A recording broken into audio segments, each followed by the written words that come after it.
What's up, guys, and welcome back. Today I got some good news and some bad news. First, we're gonna go over the good news. So, got a new welder, just came in the mail. This is the Cyclone 212 by Everlast. So I got this thing on sale during the New Year Christmas sale. So let's go ahead and open this thing up, and then we'll go over the bad news here in a minute. All right.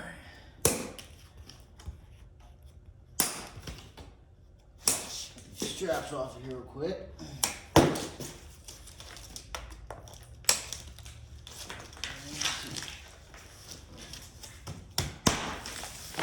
That way.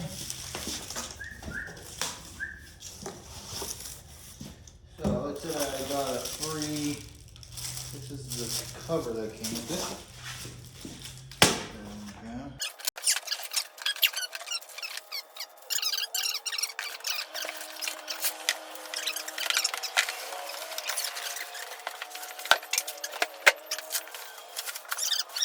Get it out of this thing somehow. Back down. There we go.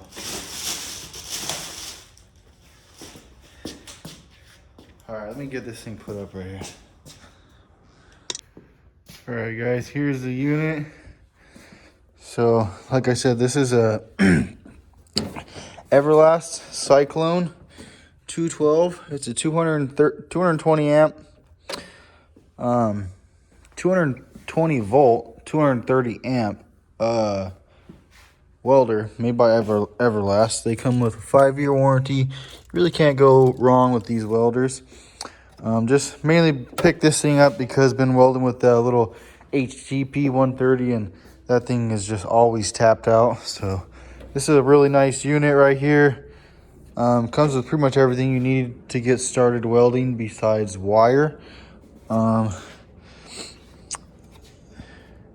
the next video, we'll get it all hooked up, fired up, but this thing is just sweet. So, because I ordered it on that little special deal, I got a discount, and I got this little cover for the machine and all these extra tips and, wheels, and, well, I think that might be for flux core, but anyways. One thing I want to show you guys was this gun. This thing is just sick. Look at that thing, dude. That thing's beefy. And look how quick these things just come off. They just, boop. That is the sickest. That is just awesome. So, yeah. That's where we're at. Pick up the rest of this trash real quick. And, so, now we're going to get on to the bad news. Bella's always checking out whatever I got. So, once I put this in the box here, we'll talk about the bad news. The bad news is it's good and it's bad, right? So, basically what happened is that I don't exactly know what or when it happened. Well, I know what happened. I don't know to what extent yet or what is causing the problem, because I haven't pulled apart the engine. But it was either on this video right here,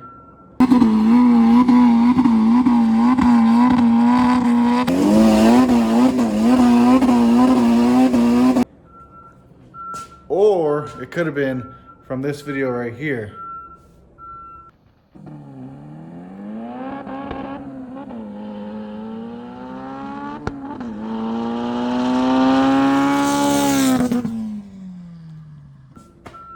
Regardless, what ended up happening is that on the first video where we were in the sand dunes, I was running it that day on a little bit extra boost.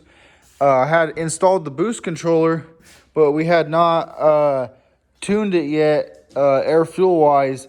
And that day I was going to tune it out of the sand hill, and my wideband it just stopped working that morning. So I basically ran on the hill, smacking the rev limiter and all like that on 9 to 10 pounds of boost. Might have been creeping up to 10. I don't have any data logs or anything like that. But regardless, it was untuned when I ended up that was also with the bigger turbo, mind you. It was also untuned with the bigger turbo on more boost. Anyways, it was just not a good idea, and that might have hurt the motor if it was running lean and it detonated when we were going up the hill or something like that. So it's a pretty good chance it was probably hurt there, because ever since that day on the hill, I always heard a little tiny noise in the motor, and I wasn't really sure what it was. And but I did do a compression test after that day, right? And we had on this cylinder, we had 200, this cylinder 200, that cylinder 200, and this one had 210. So that told me that we had 3 cylinders down 10 PSI. And this motor hardly has any time on it. You know, it's got the couple trips to Glamis, and that's pretty much it. A couple small hits on the street. But the main thing is that most of its life, most of the time it's ever been driven, you know, was when it wasn't tuned. It's honestly still not even tuned. So more than likely that's what took it out, just ripping on it way too hard, untuned, time and time again. This does have nip-on pistons, but they are rated for 600 horsepower too, but they're not a forged piston or anything like that. So more than likely what happened was either that day on the hill, it more than likely probably maybe cracked the ring gland, but it didn't completely fail yet. Or it could just have been fine. It's possible. And that day I was doing the testing out in Mexico, that second video that I showed, it is possible that I turned up the boost a little bit. I think I was running like 10.5, 11 pounds that day. And we might have just been pushing too much power, maybe a little bit too spicy with the timing, and might have just popped a ring gland that day too. So it's hard to say. I don't even know that it's for sure a ring gland. All I know is that what's going on right now, the bad news, right, is that this cylinder right here is 160 PSI now. I think this one's 195, this one's 200, that one's 210, and then this second cylinder, it's at 160 PSI. So it was still running and everything fine. It did have a little tiny noise. It was making a little bit more noise that day after I was tuning it out in Mexico. So, you know, it's possible that we damaged it on the hill. It's possible that we damaged it that day. Who knows? I did do a leak down test. It does appear to be coming from the piston or the rings, somewhere in that area. It doesn't seem like it's leaking from the valves or the head gasket. So that's what's going to end up happening. We're going to end up pulling the motor down. I'm not going to do another stock motor build. I'm just going to do forged pistons, forged rods. Probably going to do some valve springs and maybe do some valves. So that's what's the future of the CRX. I also got some parts for it. I got a bunch of parts laying around here. I'm not going to show you them right now for the K-swap build. So that, I honestly balled out pretty hard. Got some parts I shouldn't have got. So stick around and stay tuned for that. That video is going to be coming out here real soon. But for the CRX, we did get, this is a this is the front traction bar, but these cars already come with them from the factory. So this is going to replace the original one. So we'll end up having less weight from this, and it'll look a little bit better too. So another thing I got is right there in the passenger seat.